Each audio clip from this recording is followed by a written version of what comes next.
যে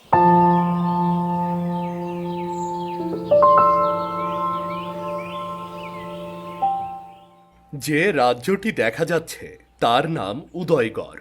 এই রাজ্যের প্রজারা খুব শান্তিপূর্ণভাবে বসবাস করছিল। এই রাজ্যের একমাত্র রাজকন্যার নাম ছিল নীলাঞ্জনা। রাজা অসুস্থ হয়ে যাওয়ার পর নীলাঞ্জনা রাজ্য সামলাচ্ছে।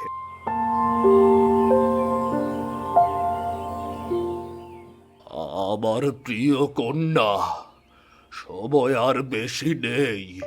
আমি চাই তুমি এই রাজ্যের দায়িত্ব নাও।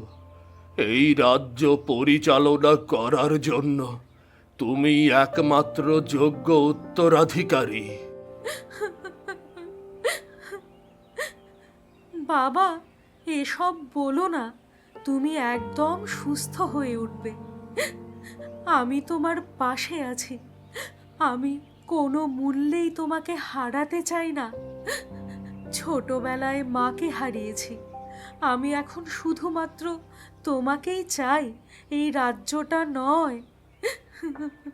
মহারাজ, রাজ্য পরিচালনা কোনো খেলার বিষয় নয়। অদিতি এখনো তরুণী, অল্প বয়সী। এই অবস্থায় রাজ্য তার হাতে দিলে বড় বিপদ হবে।